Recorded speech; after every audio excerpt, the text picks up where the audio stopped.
Hello everyone, I welcome in vision लोग। आज हम स्टार्ट करेंगे लॉजिकल रिप्रेजेंटेशन।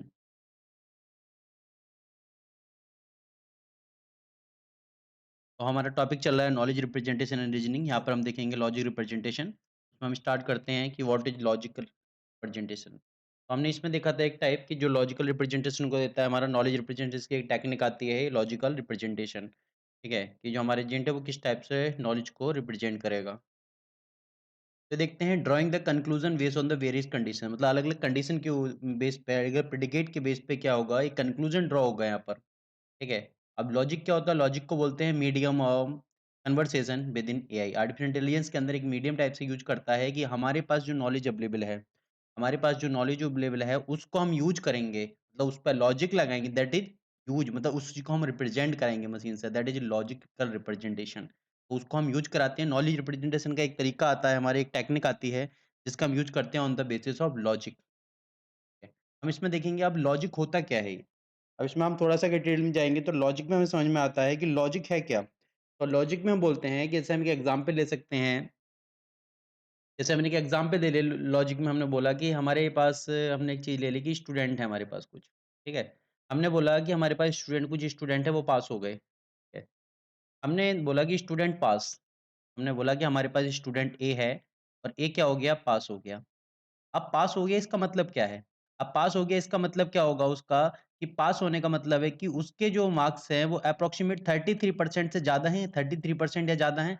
अब हमने बोला कि उसके मार्क्स कितने हो सकते हैं? ए के 50% मार्क्स हो सकते हैं, ए के 60% मार्क्स भी हो सकते हैं, ए के 75 भी हो सकते हैं और ए के 33.11 मार्क्स भी हो सकते हैं। तो कितने भी मार्क्स हो सकते हैं, तो लेकिन अगर हम एक कंडीशन की बात करें, यहाँ पे इस लॉजिक को अप्लाई करें तो हम देखेंगे कि ए के जो मार्क्स हैं वो 33% से कम नहीं हो सकते। बिकॉज़ हमारा स्टेटमेंट जो कह रहा है, अदरवाइज़ क्या होगा, ये स्टेटमेंट क्या होगा? इनवैलिड हो जाएगा। तो लॉजिक क्या होता है? By starting with true assumption, ठीक है? तो हम इसमें क्या करते हैं, we deduce true true conclusion, जो हमें ट्रू ट्रू कंक्लूजन निकालते हैं उसके बेस पे हम यहाँ पर देखते हैं कि जो हमारा लॉजिक होता है और लॉजिक को हम कैसे उसको रिप्रेजेंट करते हैं। तो लॉजिक को रिप्रेजेंट करने के लिए हम देखते हैं कि हमारे पास अलग-अलग टाइप के मेथड यूज़ होते हैं कि कैसे हमें लॉजिक को रिप्रेजेंट करना है। हमने किसी स्टेटमेंट को दिया, हमारे पास कोई स्टेटमेंट है, हमने किसी नॉलेज को रिप्रेजेंट किया, अब उसके ऊपर हमें कोई लॉजिक पुट करना है। अब लॉजिक हम किस टाइप से पुट करेंगे? तो उसको हम 2 बेस पे देखते हैं, हमारा 2 कांसेप्ट आता है, एक ओंटोलॉजिकल। यहाँ पे देखते हैं, हमारा जो कंसेप्ट आता है, फर्स्ट कंसेप्ट आता है ओंटोलॉजिकल। ये देखेंगे हम, के बेस पे देखेंगे, हमारा ओंटोलॉजिकल है या जो भी हमारा दूसरा मेथड आएगा, हमारे पास 2 मेथड यहाँ पे हम देखेंगे, कि जो हमारे पास फैक्ट अवेलेबल हैं। जैसे हमने देखा कि हमारे पास कुछ फैक्ट अवेलेबल हैं। जैसे हमने देखा कि हमारे पास कुछ फैक्ट अवेलेबल हैं। अब फैक्ट कैसे हो सकते हैं? फैक्ट का हमारा टर्म हो सकता है, या तो फैक्ट हमारा कोई ट्रू हो सकता है, या तो हम फैक्ट देख सकते हैं फैक्ट क्या है, या तो हमारा फैक्ट ट्रू है या फॉल्स है। ठीक है। हमने देखा कि हमने कुछ भी क्वेश्चन किया, ठीक है, कि क्या वो पर्सन कॉलेज आया है? ट्रू और फॉल्स। ये हो सकता है, या फिर एक कंडीशन आ रही है, that is condition of unknown, पता ही नहीं है उसके बारे में, ठीक है? ये हमारी 3 कंडीशन हमें यहाँ पे फैक्ट में दिखाई देती हैं। तो हम इसमें देखते हैं, इसमें जो बे आता है हमारा, कि हमने किस चीज़ से कोई क्वेश्चन किया या कोई हमें जो भी आंसर मिला, on the basis of logic जैसे हम उसको रिप्रेजेंट करेंगे, तो हमारे जो व्यू आता है, सबसे पहले हम देखते हैं ओंटोलॉजिकल।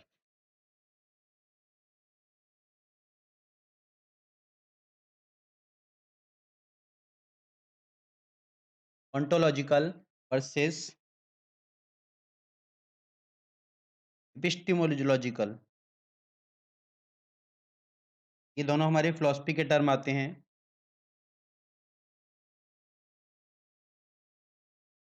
In form of sentence. हमने देखा कि हमारे पास कोई ओंटोलॉजिकल आर्गुमेंट है या ओंटोलॉजिकल स्टेटमेंट है, ठीक है? हमारे पास एपिस्टेमोलॉजिकल,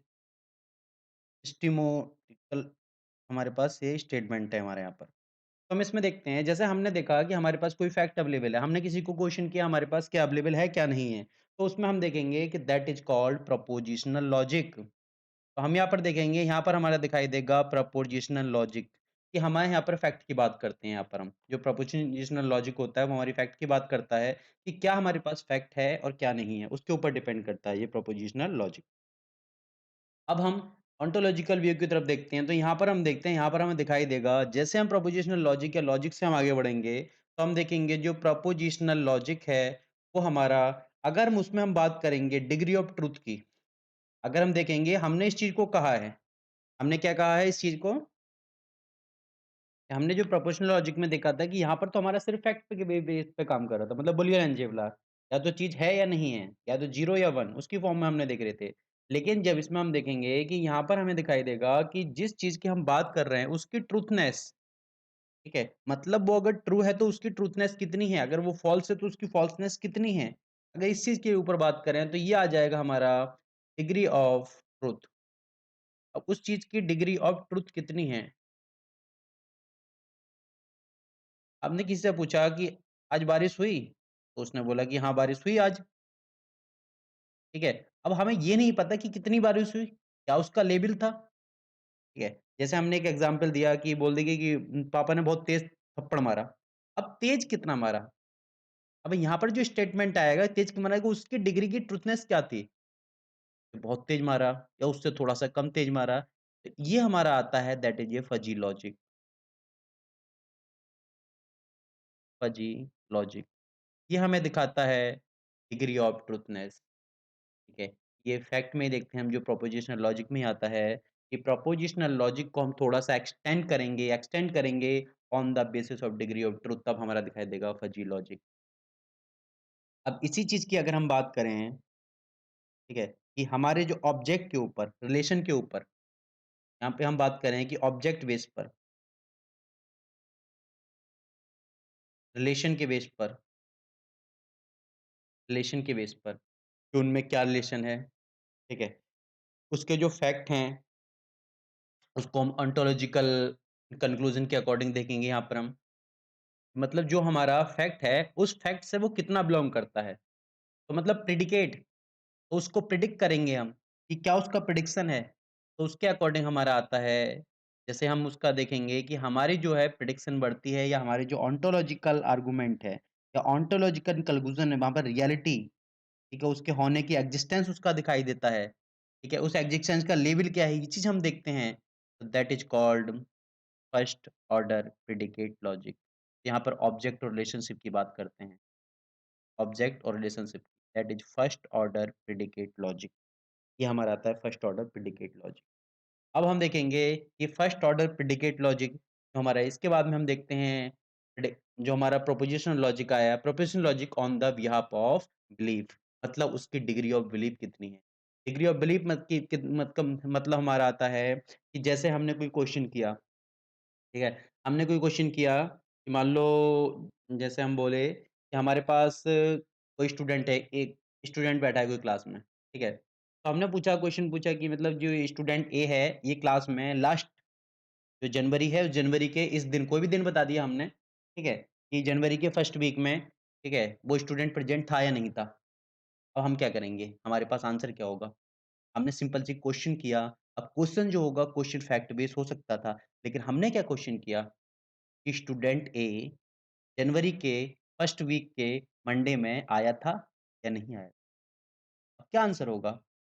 मेबी पॉसिबल है, या मेबी पॉसिबल नहीं है? तो हम देखते हैं ये जो हमारा आर्गुमेंट जाता है, ये हमारा जो कन्क्लूज़ जाता है एपिस्टेमोलॉजिकल। तो यहाँ पर होता है हमारा कि जो हमने स्टेटमेंट दिया है, ठीक है? उसकी डिग्री ऑफ बिलीफ कितनी है? हमने हमें ये नहीं पता कि उस दिन स्टूडेंट आया था, नहीं आया था, ठीक है? लेकिन हमने सोचा कि हाँ, हो सकता है आया हो, मेबी चांस है, और मेबी नहीं भी चांस है, हम नहीं कह सकते। मतलब दोनों कंडीशन यहाँ पर हमारी आती हैं, मेबी और नॉट। तो ये बात करता है, ये डिपेंड करेगा डिग्री ऑफ बिलीफ पर, कि उसकी डिग्री ऑफ बिलीफ कितनी है। तो that is called probability probabilistic propositional logic. तो यहाँ पर फैक्ट नहीं होता, यहाँ पर कंप्लीट जो हमारी होती है, क्या होती है कि वो मे भी हो सकता है, मे नॉट भी हो सकता है, कोई भी कंडीशन हो सकती है। तो अब उसमें हम देखते हैं कि डिग्री ऑफ बिलीफ के बेस पर, डिग्री ऑफ बिलीफ, कितना बिलीफ है हमें? हमने बोल दिया कि मे भी आया था, हो सकता है आया हो, या हो सकता है हम सोचे बैठे हों आया है लेकिन नहीं आया हो। हम नहीं कह सकते ना इस चीज़ में। जो भी हमने क्वेश्चन राइज़ किया है, उसमें जो हमारा आंसर मिलेगा, हम जो देखेंगे कि डिग्री ऑफ बिलीफ कितनी है, that is called probabilistic propositional logic. ये हमारा प्रोबेबिलिस्टिक प्रोपोज़िशनल लॉजिक है। अब इस प्रोबेबिलिस्टिक प्रोपोज़िशनल लॉजिक में अगर हम ऑब्जेक्ट मतलब इसमें अगर हम बात करने लगें ऑब्जेक्ट की मतलब कितना फैक्ट है, अब उसको अगर फैक्ट ढूँढने लगें, उसकी रीज़निंग ढूँढने उसका एक्जिस्टेंस ढूँढने लगें, ठीक है? मतलब यहाँ पर जो बात करने लगे हैं हम ऑब्जेक्ट के बेस पर, रिलेशन के बेस पर, ठीक है? अगर इसके ऊपर हम फ़ोकस करने लगें, तो दैट ये बनेगा, ये कॉम्बिनेशन ऑफ अब इन दोनों का कॉम्बिनेशन हो जाएगा first order probabilistic predicate logic. या तो हम इसके ऊपर बात करें प्रोबेबिलिस्टिक लॉजिक के जो ऑब्जेक्ट हैं या रिलेशन है, इसके ऊपर देख लें या फिर हम देख सकते हैं on the behalf of degree of belief मतलब फर्स्ट ऑर्डर प्रिडिकेट लॉजिक का डिग्री ऑफ बिलीफ कितना है, ठीक है? डिग्री ऑफ बिलीफ के ऊपर।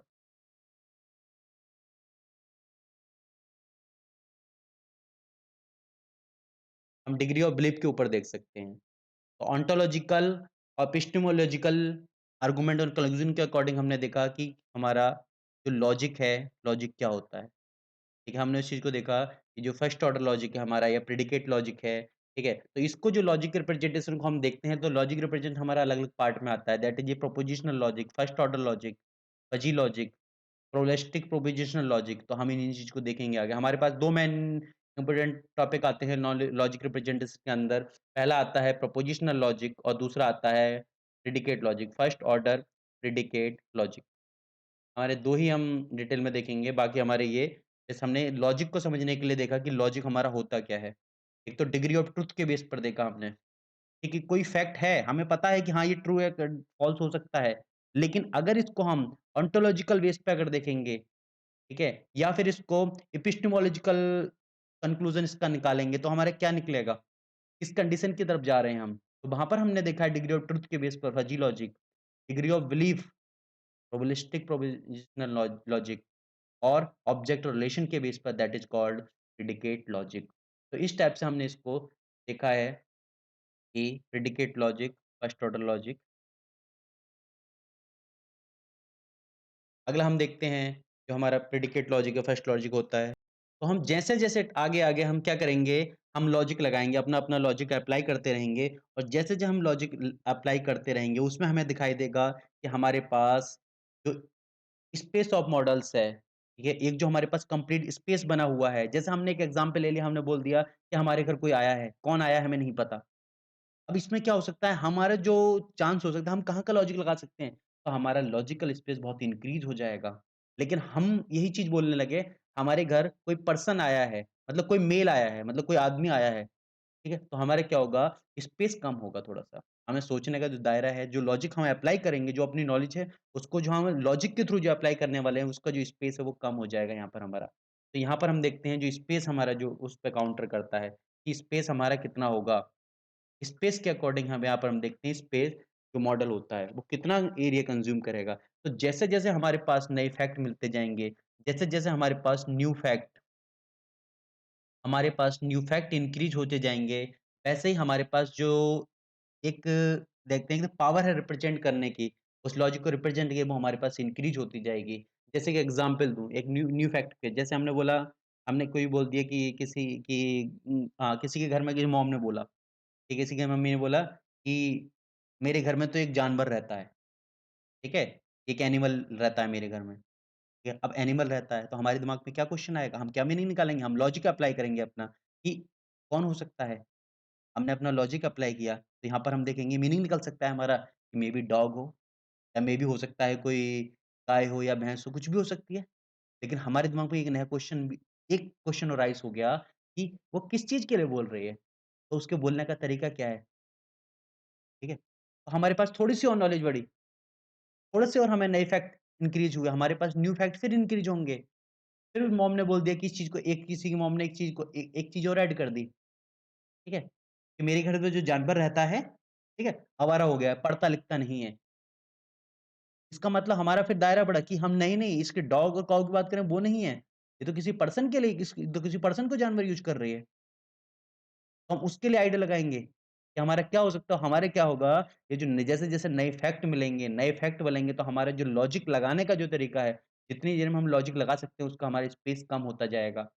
उस स्पेस को कम कंज़्यूम करेगा, जैसे-जैसे हमारा लॉजिक का दायरा बढ़ेगा।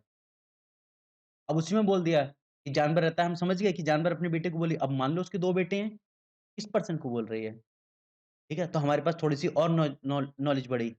वो क्लास में पढ़ता होगा, किसी-किसी कोई कोई ना उसके कैरेक्टर होंगे। तो जैसे-जैसे हमारे पास नई फैक्ट बढ़ेंगे, वैसे-वैसे हमारे जो स्पेस मॉडल है, स्पेस ऑफ मॉडल है, इस पे अलग-अलग स्पेस पूरा दायरा है, वो हमारे पास कम होता रहेगा।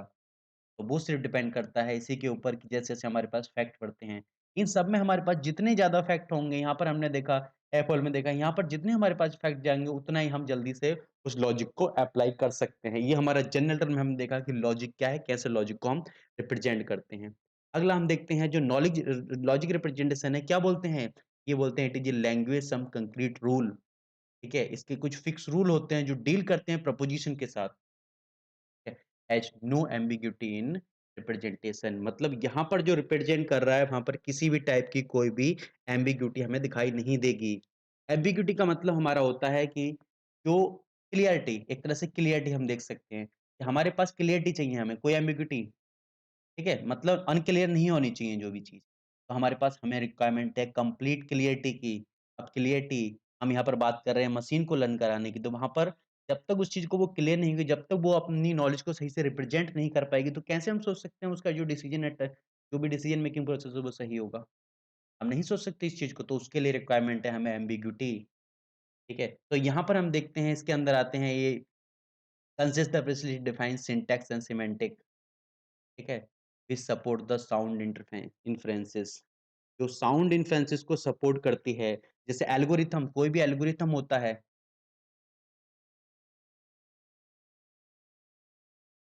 एल्गोरिथम होता है।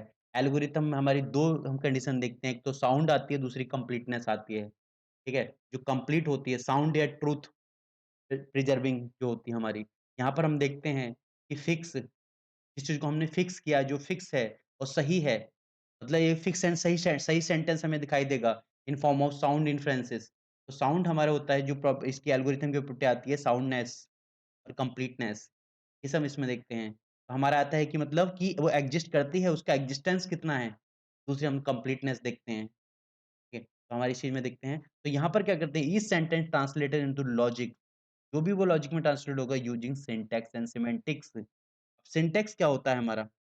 सिंटैक्स एक वेल फॉर्म सेंटेंस होती है लैंग्वेज की। जिस नॉलेज को हम रिप्रेज़ेंट कराने हैं, वो किस लैंग्वेज, कैसे वो लिखा हुआ, उसके लिखने का तरीका क्या है, उससे क्या रिक्वायरमेंट है, एक हमें उस इसके लिए रिक्वायरमेंट है एक well formed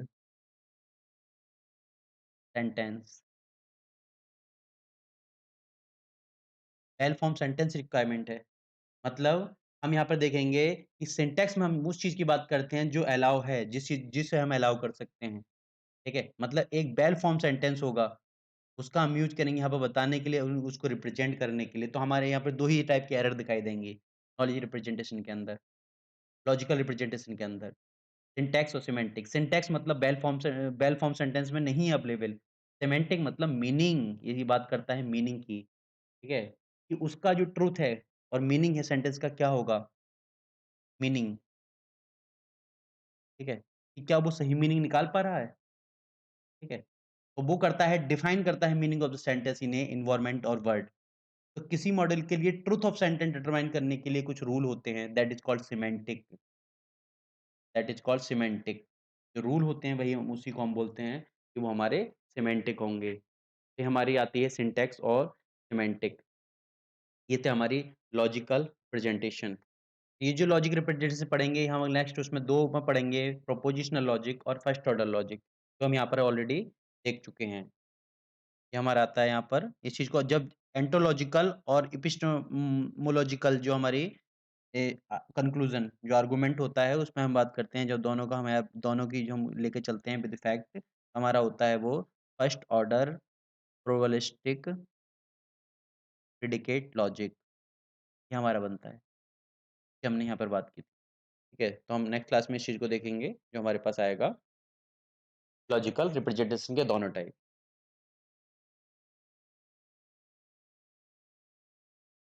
thank you everyone.